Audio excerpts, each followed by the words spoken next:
아이들이 자꾸 이렇게 만지거나 하지 않기 때문에 먼지가 좀 덜 날 거라고 이제 생각을 했어요. 소파도 저희가 천 소파가 있었는데 여기 이사 오면서 이제 가죽 소파를 바꾸고요. 천식은 유전과 환경이 복합적으로 작용해 발생하는데 꽃가루와 진먼지 진드기 알레르기가 있는 하영이네 집 환경은 어떨까? 진드기 억제를 위해 천으로 된 커튼이나 소파를 없애고 평소 침구류 관리도 신경 쓰는 엄마. 이렇게 많대. 어머니 어떠세요 이렇게? 먼지 색깔은 다 이렇게. 이것이 침대에서 나온 먼지. 보이진 않지만 이 속에 살고 있는 진먼지 진드기의 독성 실험을 해봤다. 지금 붉은색에 가깝게 지금 나타나고 있는 거거든요. 그러니까 보니까 진먼지 진드기 독성이 굉장히 좀 심한 것 같습니다. 그러니까 이 진먼지 진드기로 인해서 애들이나 뭐 어머님이나 이런 건강을 위협할 수 있을 정도의 이런 독성이라고 생각을 하시면 될 것 같습니다. 사람 사는 곳이면 어디든 서식하고 없애기도 힘든 진먼지 진드기. 진드기는 우리나라 같은 온대 지방에서 가장 중요한 알레르겐으로 다른 알레르기가 생기도록 도와주는 특성까지 있어 더욱 관리가 필요하다. 잠깐 했는데도 이렇게 많은 양이 나온 거에 대해서 이제 더 세게 털어야겠다는 생각도 들고 아니면은 이불로 교체를 해서 자주 세탁을 한다든지 이런 업체를 이용을 한다든지 이제 좀 더 깊이 있고 여러 가지 방법을 한번 생각해 봐야겠다는 그런 생각이 듭니다. 봄이 가까워지면 비상사태에 돌입하는 환자들이 있다. 바로 비염 환자들. 전 국민의 20%가 앓고 있을 만큼 흔하지만 대수롭게 넘길 병이 아니다. 비염과 천식은 뗄래야 뗄 수 없는 관계에 있기 때문이다. 들이마신 공기는 호흡기의 관문인 코에서 따뜻해지고 외부에서 들어온 오염물질이 제거돼 폐로 들어간다. 코가 이같이 제 역할을 해야 기도와 폐가 건강하게 제 기능을 할 수 있는데 비염 환자의 경우 꽃가루 등의 항원이 들어오면 코 점막에 염증이 생기고 코막힘이 생기는데 방치할 경우 축농증으로 악화될 수 있다.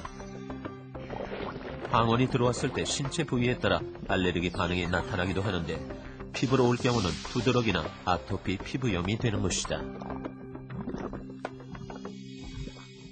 천식하고 비염은 최근에 같이 연결된 동일한 질환이다 이렇게 말을 합니다. 왜냐하면 천식 환자의 한 60 내지 80%가 비염을 가지고 있기 때문에 같이 치료해야 된다 이런 개념이 많고 비염이 있다가 천식으로 발생하는 경우도 굉장히 많죠. 한 사람이 아토피부터 시작해서 비염, 천식 이렇게 연속적으로 나타나기 때문에 저희가 알레르기 행진이라고 부릅니다. 영유아기에 시작된 아토피 피부염이 천식과 비염으로 이어지는 알레르기 행진. 이 악순환의 고리를 끊기 위해 조기 치료와 관리가 절실한 것이다. 보통은 이렇게 심하게 알레르기, 약물 알레르기가 오신 분들이 찐득이 알레르기. 일주일을 응급실에서 사경을 헤맸던 환자 김혜원 씨가 진료실을 찾았다. 굉장히 심하게 왔는데 약물 그녀 역시 천식 환자지만 꽃가루나 진드기와는 상관없다. 되게 심하게 오고 이제 매일매일 50평생 천식을 모르고 살다가 감기약을 먹고 쓰러진 후 자신이 약물 알레르기 천식임을 알게 된 것이다. 또 이제 문제는 이런 약들이 굉장히 오래된 약들이라서 이런 말 알레르기를 일으킨 원인 약물을 알게 된 지금도 처음 겪었던 천식의 공포를 잊을 수 없다. 무슨 문제 있으면 또 오세요. 겁나잖아요. 겁나잖아요. 이분이 잡수신 감기약 중에 이 캐롤이 들어있어요. 근데 굉장히 흔히 처방되는 감기약 성분 중에 하나거든요. 이부프로펜이라는 게 가장 많이 일으켜요. 응급실 오시는 환자들 중에서 가장 많은 약제 중에 하나가 이부프로펜이에요. 몇 주 전 감기 기운이 있어 먹은 약이 발단이었다. 지금껏 아무렇지 않게 먹었던 감기약이었는데 갑자기 가슴이 답답해지며 숨이 막혀왔다. 약 때문이란 것은 상상도 하지 못했다. 질식의 위기에 몰려서야 응급실을 찾게 된 것이다. 약물 알레르기가 전에는 있었던 적이 한 번도 없었기 때문에 거기에 대해서 거의 무방비 상태였고 그 약을 먹고 아침 먹고 나서 약 먹은 게 그다음부터 이제 숨도 가쁘고 이렇게 견딜 수가 없어서 좀 숙소에 와서 누웠는데 잠깐 누웠다 놨더니 얼굴이 볼 수도 없게 이제 많이 부었었어요. 사람이 아니에요. 완전 괴물 같아서. 눈을 뜰 수 없게 심한 안면 부종과 호흡곤란, 김혜원 씨에겐 절체절명, 위급한 순간이었다. 약물 알레르기가 무서운 이유는 바로 너무도 흔하게 먹는 약물이 원인이라는 것이다. 감기약에 든 소염 진통제와 아스피린, 항생제 등이 주요 원인인데 5분 내로 급속한 알레르기 반응이 와 혈압이 떨어지고 호흡 곤란이 오면 사망까지 갈 만큼 치명적이다. 유전자에 있다가 어떤 계기가 있어요. 그거를 방아쇠인자라고 부르는데 심한 감기가 걸렸다든가 바이러스가 이제 처음 딱 이렇게 또 자극하는 경우가 있거든요.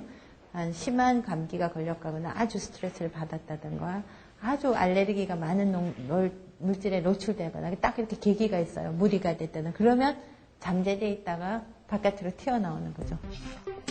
천식은 원인 물질을 피하는 게 최선이지만 만성질환이기 때문에 꾸준한 약물 치료도 중요하다. 흡입제는 기관지에 직접 작용해 효과가 빠른 반면 경구용 약제는 좁아진 기관지를 완화시키고 염증을 억제해 천식 발작을 예방 치료하는 데 효과적이다.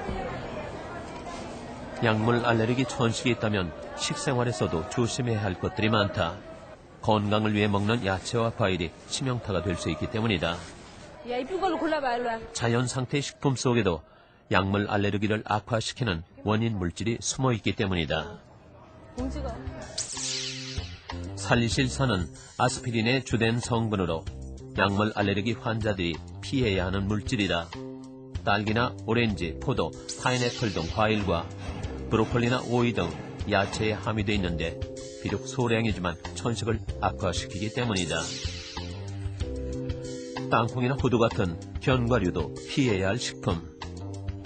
그리고 식품 첨가제인 설파이트가 함유된 가공식품도 천식을 악화시키는 요인이 된다.